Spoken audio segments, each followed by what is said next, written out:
सुप्रभात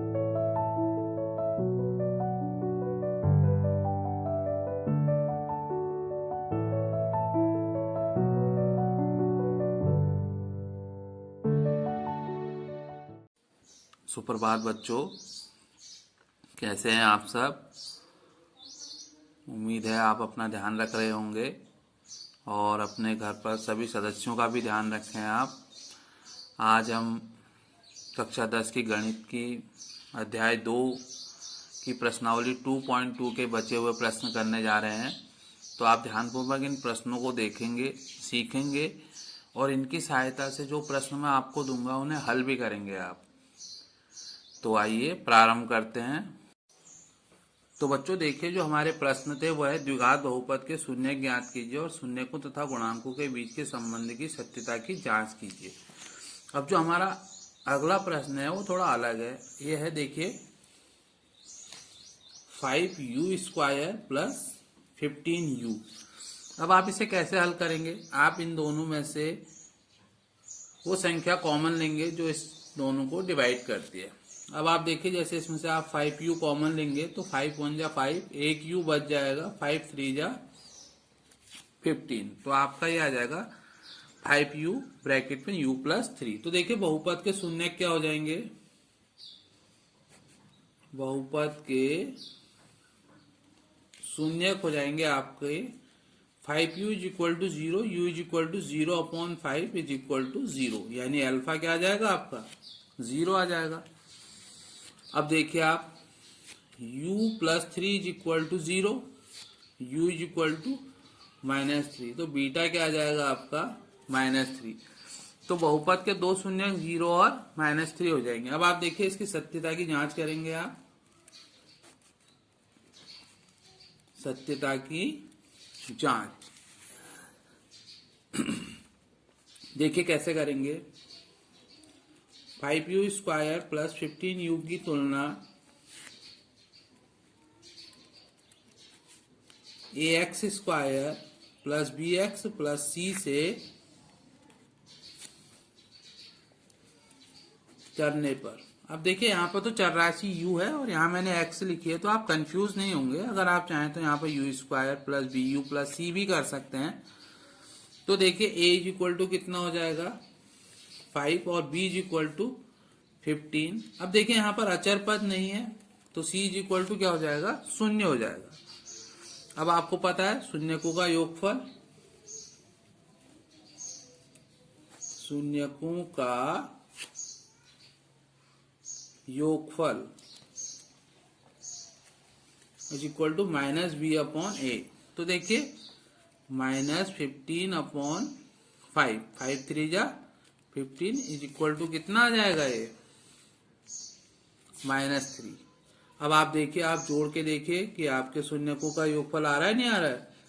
0 plus -3 is equal to 0 -3 is equal to -3। तो देखिए दोनों सेम आ गए। अब हमारा शून्यकों का गुणनफल, शून्यकों का गुणनफल ये क्या होता है c/a। अब आप देखिए c कितना है आपका 0/5 इज इक्वल टू 0। अब आप देखिए अल्फा इंटू बीटा करके भी 0 आ रहा है नहीं आ रहा है। 0 इंटू -3 इज इक्वल टू 0। तो देखिए ये हमारे सेम आ गए। इसका मतलब हमारा प्रश्न सही है। बच्चों अब देखिए अगला प्रश्न है t² - 19। अब आप देखिए 19 जो है वो किसी का स्क्वायर नहीं होता है। मतलब जैसे आप 2 का स्क्वायर करो 4 आएगा, 3 का स्क्वायर करो आप 9 आएगा। जब ऐसा सवाल आएगा तो आप क्या करेंगे, t² - √19 का होल स्क्वायर कर लेंगे। क्या कर लेंगे, √19 का whole square.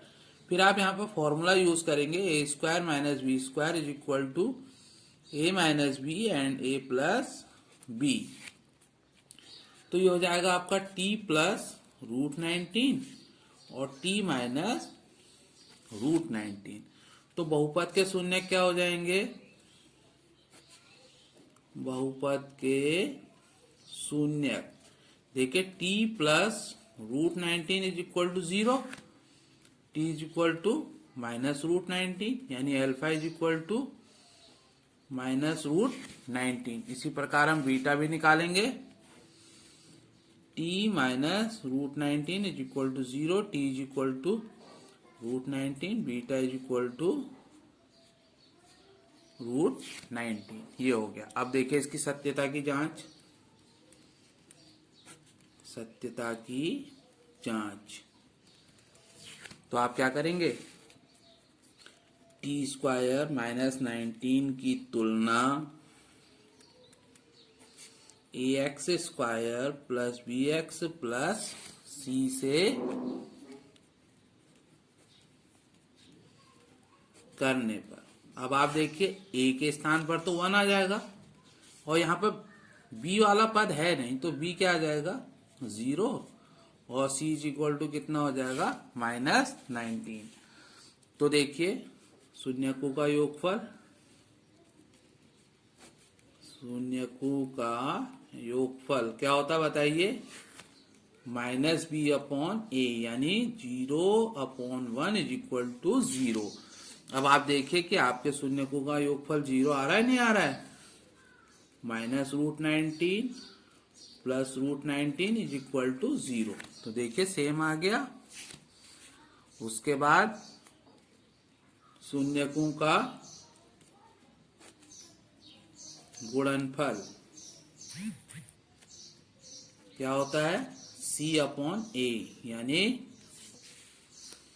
Minus 19/1 is equal to minus 19। अब आप देखिए alpha into beta minus root 19 into root 19, तो देखिए दोनों का रूट हट जाएगा, ये भी कितना आ जाएगा माइनस 19। तो ये इक्वल आ गए, इसका मतलब आपका प्रश्न सही है। बच्चों देखिए अब हमारा दूसरा प्रश्न है, द्विघात बहुपद ज्ञात कीजिए जिसके शून्यकों के योगफल तथा गुणनफल क्रमशः दी गई संख्याएं। जैसे देखिए पहला है 1/5 -2, दूसरा है 0, और तीसरा है 3, 1। अब देखिए ये बहुत ही आसान प्रश्न है। पहला है हमारा 1/5 -2।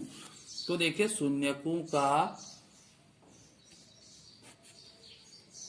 योगफल यानी अल्फा प्लस बीटा आपको दिया है 1/5,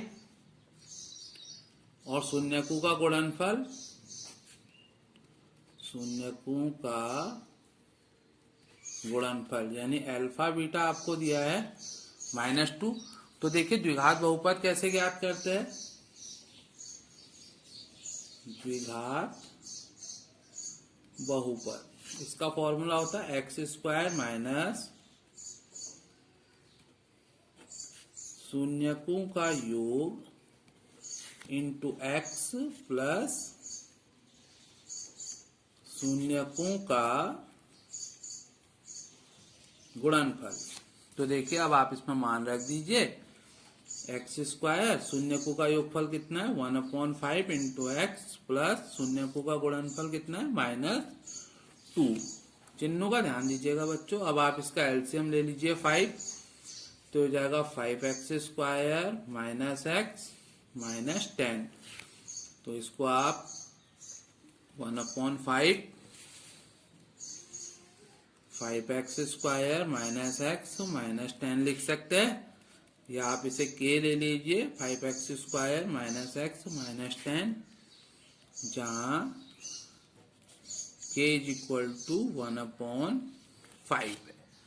ठीक है बच्चों, तो ये बहुत ही आसान प्रश्न है। अब आप देखिए इसका सेकंड पार्ट कीजिए, 0,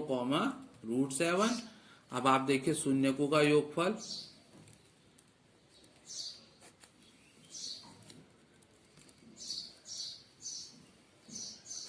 शून्यकों का योगफल आपको कितना दिया है 0, और शून्यकों का गुणनफल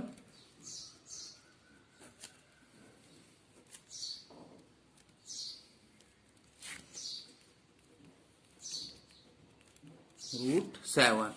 तो देखिए द्विघात बहुपद क्या हो जाएगा,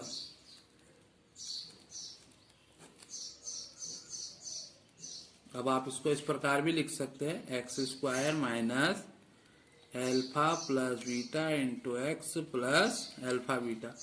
x square minus 0 into x plus √7, तो ये हो जाएगा एक्स स्क्वायर, ये तो 0 हो जाएगा, प्लस √7। तो बच्चों ये आपका आंसर आ जाएगा।